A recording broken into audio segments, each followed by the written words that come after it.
if you enjoy it. Let's play the first one where he's talking about players towards the end of their careers. This is Les Snead in his end of the year press conference situation.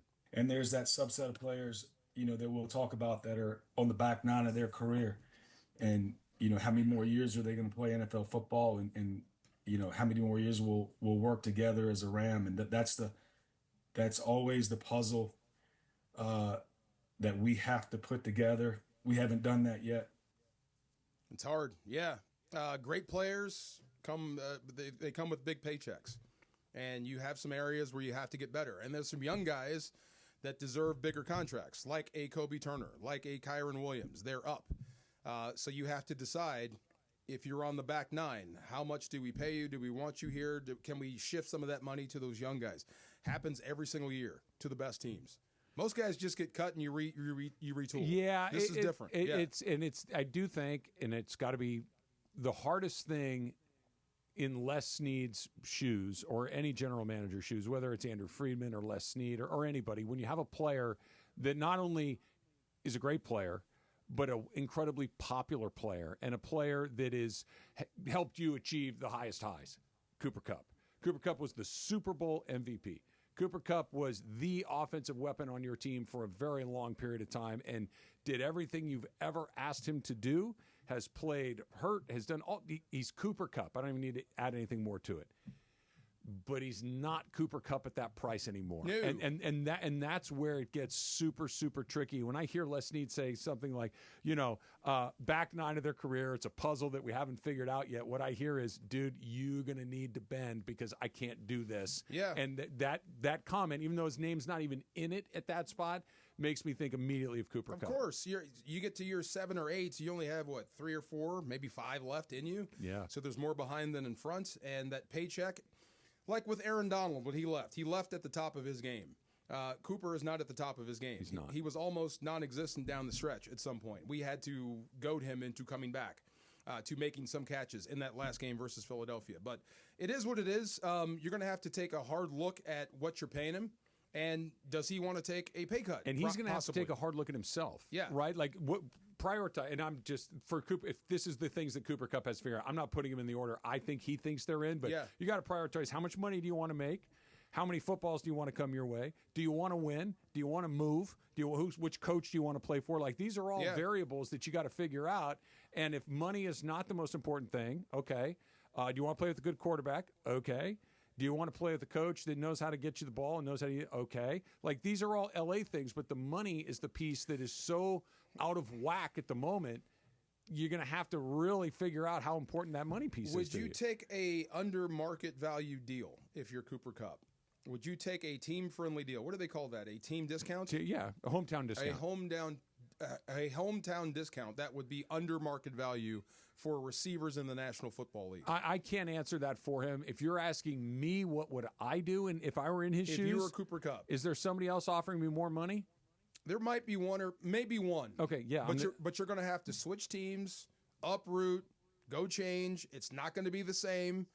When Cooper Kupp walks into this locker room, you command respect. Yep. You're going to have to start over someplace else. You might have a downgrading quarterback. Yep. Yes. All of those things. Okay, is it a little more or a lot more? It's a little more. Then I'm going to stay where I am. Yeah. If it's a lot more, take the money. I got to go. Yeah, it's fair. I got to go. If it's and just to use round numbers, if it's I can make $1 million to stay or I can get $1.5 million to go, I might stay. Who did I just see? But if it's $1 million to stay and $3 million to go, I got to go. I talked to Brandon Powell when the Rams beat him in the playoffs. Vikings. The Vikings. And I said, man, do I miss you. And he said, man, I miss being here. Yeah. Yeah. I just when you build up that sort of cachet, that sort of credit, it's but sometimes it's smart to take less money to stay in that. But he got a chance to go to Minnesota and play more. Play a lot more. But he's talking about the environment, so I'm just going back to Cooper Kupp. What you've built here, I think, is invaluable. It is. It's worth more than money. I agree with you. As long as it's close. And it has to be close. But I also agree that let's just pick a team, because you mentioned this to me earlier, that I think a place that he could have some success. Now, maybe not team success, but individual success.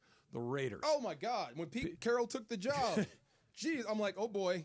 That's a guy that understands what Cooper Kupp can be. Yep. And come here and just play slot receiver. Yep. You don't have to block anymore. Yep. No more on 1st and 10 blocking linebackers or rooting out safeties. No, just stay out here and play slot receiver. That would be intriguing for me. Okay, so if I'm Cooper Kupp. let's say that's the decision he makes. Yeah. Doesn't change anything that he did here. No. It doesn't. That's what I mean. Like, go play for the Raiders or whoever else it is, or go here.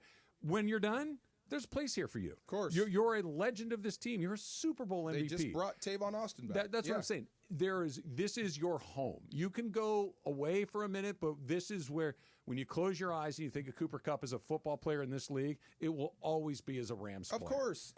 When you get there, you might consider yourself or start thinking yourself as a mercenary. That's okay. But I'm just here to get paid. Yeah. I don't think that's him. That's what I'm saying. I think leaving your not. home to go someplace else for more money. And then there's the Matthew Stafford part of this. And let's play him talking about Matt, because Kupp is obviously going to be an important negotiation and figuring it out, but this is the one that could change a lot of things. He still has years with us, so he's still a Ram.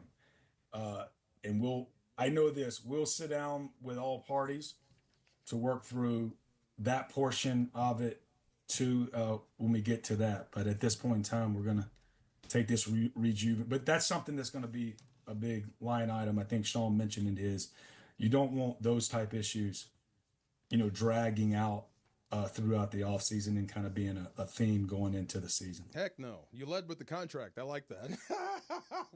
You're under contract. Yeah, we hold sway. Yeah. This is weird.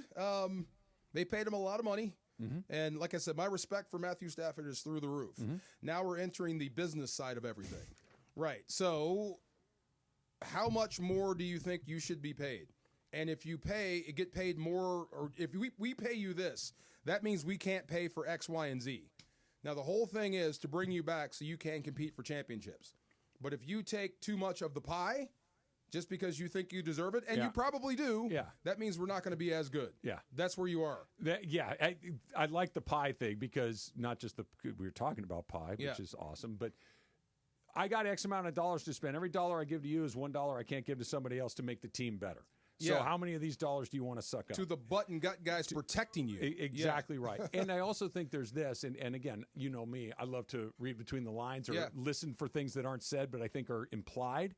What I heard in that is, listen, we're going to work with you, but do not hold us up on this. Like, if you're reasonable, we'll be reasonable. Like, we can get this done if we both agree this is in our mutually best interest.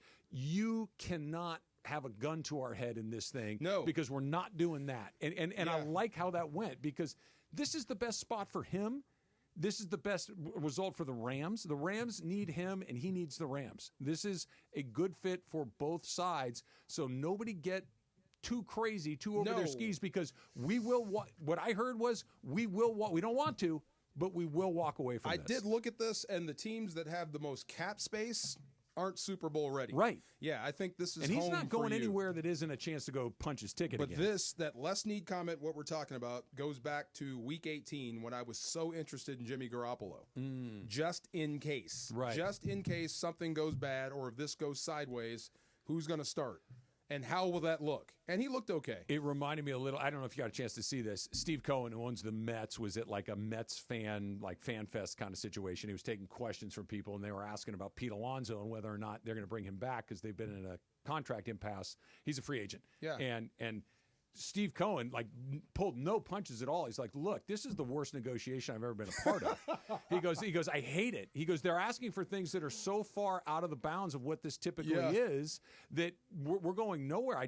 Unless they kind of, and he didn't say this, but basically he was saying, unless they sober up and get more in reality of what his market is, this is never going to happen. Now, his agent, Scott Boras, said, we're not asking for anything that isn't standard in Major League Baseball. Okay. But clearly, they're both in their feelings, or at least the Met. For the owner to publicly say this is the worst negotiation I've ever been a part of, that's funny. That tells you all you need to know. True. The Rams can't get anywhere near that. No. I mean, but if you're smart and you understand football and salary cap, and what you're asking is going to hurt the football team, I hope you'd be smart. And same thing from the team side.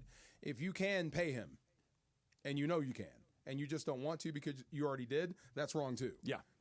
Let's figure it out. Exactly. Let's both come into this thing being reasonable. Right. Because if one side comes in being unreasonable, feelings get involved like that. Of course. And you're down the road. It's a mess. Yeah. Yes. Just leave your guns at the door. Right? This is one of these things. We're going to come in here. We're going to sit. We're not going to